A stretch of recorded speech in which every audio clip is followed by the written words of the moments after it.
politics in gaming, or should we say political correctness being included in gaming, is bad. Not because of what it addresses or for its existence, because a lot of these things had to be said. However, it is because of the implementation, and here is why. First, we will have to understand the purpose of games, then we will start with historical events.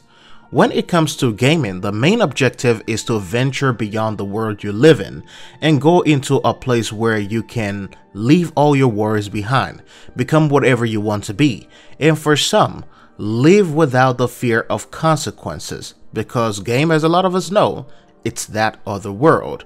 And regardless of how realistic games have become over the past few years, most people still like to see it as an alternate dimension. This is why when politics or anything coming from this world comes into that world, it will become a problem. When we examine games with historical influences or portrayals, there has to be an understanding of what, when, and how. A developer must understand that there are two problems with real-world historical influences in video games. One is accuracy, and the other is the lingering of emotions. In terms of accuracy, every developer must first define their game's lore and setting. Make sure that the viewers understand that it is fictional, but then there are limits to the amount of accuracies that can be portrayed in a game before it is no longer just fiction. Example will be the existence of women on the front lines on the beaches of Normandy.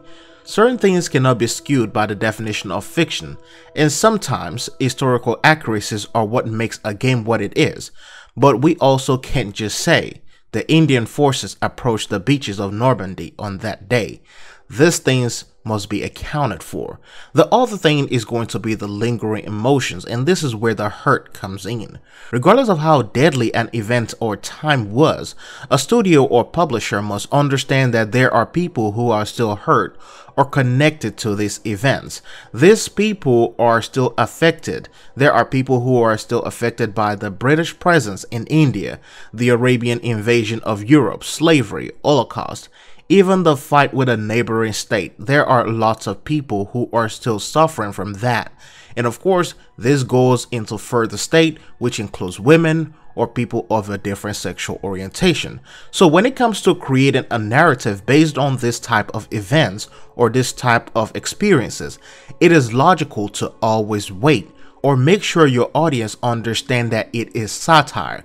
And of course, a lot of time, just because you have someone from this particular belief join your studio, you have to always set a stance and say, here is what we have to do. We can't just change the direction because of certain beliefs. This is why addressing the issue of political correctness in the current age of gaming is very bad, all because developers don't know how to address these issues. I'm a black man, and trust me, every time I see a black character in a game or a movie, I become highly concerned. The reason for that is because I want the character to have a well-written story arc, a great development, and I also expected them to throw away every stereotypical aspect of it. I want a character that is human in all sense. They just happen to be black. And the problem with most games and character race is that they have to either be super buff, the heavy class, the void has to sound a certain way, and sometimes they could be a wimp, and if they're an old white man, they need to have the southern accent, or maybe a little bit on the racist side. This is one of the biggest problems in gaming. While all these things might have added to the reason we love the character, it affects the purpose of it. When it comes to games and the first thing you see is the race first, this becomes a hero for the race instead of a hero for the story.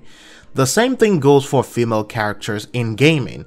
Due to historical oppression of certain groups of women, and I said certain groups of women because the experiences of women around the world vary based on different locations, gaming in recent years have found its way to destroy the foundation of a female character. And here's why. The reason is, the female can't just be a character who happens to be a woman. She has to be macho They have to throw away everything feminine about her. She can no longer be girly. She has to have that I don't care attitude. She has to boss everyone around. And most importantly, she has to always degrade or suppress the men under her. You can write a strong female lead without making all these things possible, without milking this certain stereotype. This is why I always hated the character of Sakura and Tsunade in the Naruto series. They are always hot-tempered, which is a very bad narrative when you look at them. And to make the matters worse, developers start off their pitch by either first saying, "We have a strong female lead." Why couldn't it just be, "We have a strong lead"? And later on gamers will find out that, okay, this is a strong lead, she just happens to be a woman. Shoving it into everything just to show you are inclusive is the wrong way to go. While some games have been able to do it perfectly, sometimes it just becomes too obvious. People throw away talent and good writing all in the sake of being inclusive these days, and if anyone should critique these things, they are sometimes being labeled or called something else. And this brings us to the topic of censorship.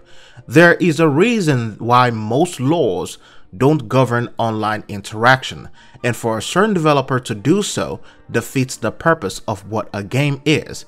The game, remember, as we defined earlier, is a place where you leave this world behind and you venture into a different reality. Unless a certain interaction in the game could lead to the real-world direct legal definition of a crime, chats should never be censored. It should never be restricted. If you're old enough to get on it, then be old enough to feel the burn. In terms of finance, it limits the customers you have because it often feels like you are silencing your customers, and this is one of the business moves that a lot of companies have to look into. Gamers are waking up, and as much as companies begin to do this or continue to do this, they will lose customers. Finally, studios have to understand that gamers are your customers, and if your customers aren't happy, they have certain rights to express it, and this is one of the problems that we experience in gaming today. They are not spoiled brats if they have contributed financially, which also includes money and time. Developers are not historical geniuses with accurate depictions and understanding of the world. Yes, they live in it and they have experienced some of these things, but they have to remember all bases before embarking on a political issue. A lot of them live in different countries where laws are different and shouldn't try to dictate it to the rest of the world. This is very important. One of the things that makes a good character is their ups and downs, a great story arc, great development. Not every stereotypical Mary Sue or Gary Stu personality that can be found. Developers must do better to establish a point without demonizing the rest of the characters or suppressing other traits. I hope you guys enjoy this. Thanks for watching. I'll see you in the next one.